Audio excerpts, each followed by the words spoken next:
হচ্ছে আমাদের বঙ্গীয় হিন্দু মহামঞ্চের প্রতিনিধি 2024 সালের 5ই জুলাই একটি স্মারকলিপি তুলে দিয়েছিলেন শিলিগুড়ি কর্পোরেশনে যে এই বিরিয়ানির দোকানগুলা তৈরি হচ্ছে শিলিগুড়ির যত্রতত্র এবং এদের ফুড সেফটি চেক করা হোক, এই দাবিটা বঙ্গীয় হিন্দু মহামঞ্চের ছিল।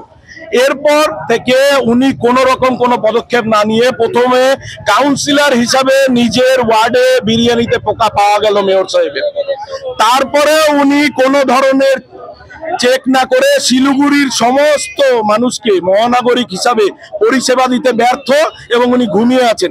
তাই ওনাকে জাগিয়ে তুলতে শিলিগুড়ির শহরের মানুষ বঙ্গীয় হিন্দু মহামঞ্চের প্রতিনিধিদের বারবার বলছেন যে আপনারা যান, ওনাকে জাগিয়ে তুলুন।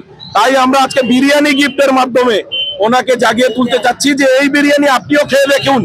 দেখুন শিলিগুড়ির শহরের মানুষকে যেভাবে আপনি মৃত্যুর মুখে তুলে দিচ্ছেন, সেই বিরিয়ানি আপনি একবার চেখে দেখুন। সেই চেখে দেখাতে আমরা এসেছি। এবার মেয়র সাহেব উনি দেখা করবেন কি করবেন না, আমরা প্রতিনিধি হিসাবে 5 জন যেতে চাই। উনি দেখা করবেন কি করবেন না সেটা ওনার ব্যক্তিগত বিষয়। উনি শিলিগুড়ি শহরের মানুষের কথা শুনবেন কি শুনবেন না ওনার ব্যক্তিগত বিষয়। উনি যদি চেয়ারে বসে এসি রুমে থাকতে চায় থাকুন। আমরা শহরের মানুষকে সঙ্গে নিয়ে বঙ্গীয় হিন্দু মহামঞ্চ ওনাকে আবার জাগিয়ে তুলবো। এদের মান চেক করা হোক যাতে শহরের মানুষ সুস্থ এবং সবলভাবে থাকতে পারে।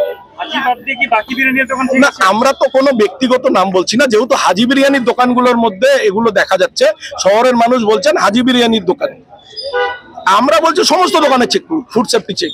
আমরা আগের বারও তাই বলেছি যে সমস্ত দোকানের চেক করা হোক, এইবারও তাই বলছি সমস্ত দোকানের চেক করা হোক ফুড সেফটি এবং খাদ্যের মান, যাতে মানুষ ভালো মতো খেয়ে বেঁচে থাকতে পারে। আমার নাম দেবজিৎ দাস, বঙ্গীয় হিন্দু মহামঞ্চের আমি সহসভাপতি। আমরা তো শহরের প্রতিনিধি হিসেবে এখানে মেয়র সাহেবকে জানান দিতে এসেছিলাম যে 1 বছর আগে শিলিগুড়ি কর্পোরেশনে আমরা যে স্মারকলিপি দিয়েছি তার কি কাজ হলো। উনি কোনো রকম কোনো কাজ করেননি, সেটাই জানান দিতে এসেছি যে যাতে উনি ঘুমিয়ে না থাকে এবং বড় গাড়িতে ঘোরার সঙ্গে ছোট ছোট মানুষ যেখান থেকে খাবার সংগ্রহ করে সেগুলোও দেখুক। শিলিগুড়ির শহরের মানুষ হিসাবে প্রতিনিধি হিসাবে এসেছি। মেয়র সাহেব 5 জনের সঙ্গে দেখা করতেই পারেন, উনি তো এসি রুমে বসে আছেন। আমরা তো এখানে বৃষ্টি ঝড় ঝাপটা যা নামবে তার জন্যই বসে আছি। আমার নাম দেবজিৎ দাস, আমি বঙ্গীয় হিন্দু মহামঞ্চের সহসভাপতি।